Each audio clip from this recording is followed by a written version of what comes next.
দেখুন, এমনিতেই বেশ কিছু মানুষ মনে করছেন যে এই বাজারে বুঝলেন ভালো তৃণমূল দলে যদি কোনোভাবে একবার নাম লেখানো যায় তাহলে দুর্নীতির তদন্তে, মানে অত্যাচারের হিসেবে দুর্নীতির তদন্তে এবং অবশ্যই গ্রেফতারির থেকে একটা কোথাও রক্ষা কবচ পাওয়া যাবে।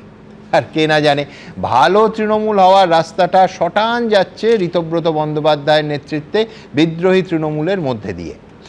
একবার নাকি চিচিং ফাঁক বলে ফটকটা খুললেই কেল্লা ফতে। নিঃসন্দেহে সেই কারণে শনিবার বিকেলে জাভেদ খানের তপসিয়ার বোট ক্লাবে গিয়ে হাজির হয়েছিলেন নির্মল ঘোষ। সেখানে নির্মল ঘোষ দাবি করেছিলেন যে তিনি নাকি নিমন্ত্রণ পেয়েই এসেছিলেন। আমার সহকর্মী উজ্জ্বল মুখোপাধ্যায়কে কি বলেছিলেন সেদিন নির্মল ঘোষ, মানে গত শনিবার, দেখাবো। নির্মল ঘোষ এসেছিলেন, বৈঠকে যোগ দিলেন। বৈঠকে আমন্ত্রণ করেছিল, আমি এসেছি, কথা হয়েছে, আলোচনা হয়েছে, কি সিদ্ধান্ত হলো সময় মতো। মানে আপনাকে আমন্ত্রণ জানানো হয়েছিল?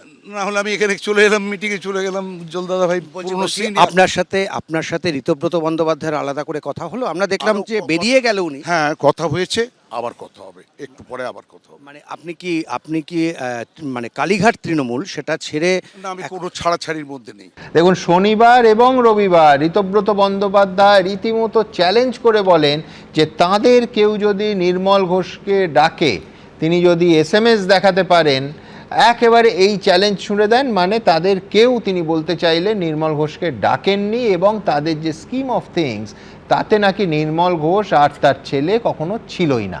ঋতব্রত কি বলেছিলেন এটাও দেখাবো। ওখানে একটা খুব পপুলার রেস্টুরেন্ট আছে, ভীষণ ভিড় থাকে, লোকে মানে খাওয়ার জায়গা পান না। আমি এর আগে যাইনি, এই কদিনে গিয়ে দেখেছি এবং ভালো খাবার খুব। বা ওখানে খেলাধুলো হয়, লোকে ঘুরতে যান। তো আমাদের মিটিংটায় একেবারে যখন শেষের দিকে হট করে দেখছি এই নির্মলবাবু, আমার মনে হয়েছে উনি বোধহয় খেতে টেতে এসছিলেন, পুরনো লোকজনকে দেখে ঢুকে পড়েছেন। তারপরে শুনলাম উনি বলছেন যে আমাকে আমন্ত্রণ জানানো হয়েছে, আমার সঙ্গে দীর্ঘক্ষণ কথা হয়েছে। যে সাংবাদিকরা ছিলেন তারা জানেন আমি যে স্পিডে হাঁটি সেই স্পিড বাড়িয়ে আমি গাড়িতে উঠে অন্য দিক দিয়ে বেরিয়ে গেছি। নির্মল ঘোষ আমন্ত্রিত নন, অনাহুত হয়ে কেউ যদি এসে দাবি করেন, আমার শুধু ওনাকে বলার যে আপনাকে কে ডেকেছে প্রমাণ দিতে হবে না, নাম বলুন, আর কোন ফোন থেকে ফোন গেছে আপনার কাছে সেটা বলে দিন, বা যে মেসেজ আপনি পেয়েছেন যার ভিত্তিতে এসেছেন সেটা বলে দিন, লাউড অ্যান্ড ক্লিয়ার। আমার শুধু বলার যে দেখুন, আমরা তো একটা পরিকল্পনা নিয়ে চলছি।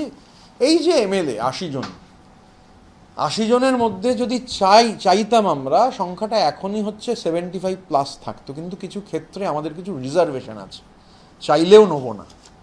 তো স্বাভাবিকভাবে নির্মল ঘোষের ক্ষেত্রে রিজার্ভেশন আছে। নির্মল ঘোষ আমাদের স্কিম অফ থিংসের দূর দূরান্ত পর্যন্ত কোনো সম্পর্ক নেই। কিন্তু কথা হলো, বিনা নিমন্ত্রণে অবাহুতভাবে কেউ মিটিংয়ের মধ্যে, এক হচ্ছে ঢুকলেন কি করে, দুই হচ্ছে প্রায় 1.5 ঘন্টা তিনি ওই মিটিংয়ের মধ্যে থাকলেন কি করে। বলা বাহুল্য, মিটিংটা কোনো গাছতলায় হচ্ছিল না, বন্ধ ঘরের মধ্যে হচ্ছিল, এবং সেখানে সংবাদ মাধ্যম বাদ দিন কোনো ক্যামেরাই ছিল না। সুতরাং ডাল মে কুচ নেই, বহুত কালা হ্যায়। বিমলদা কি বলছেন?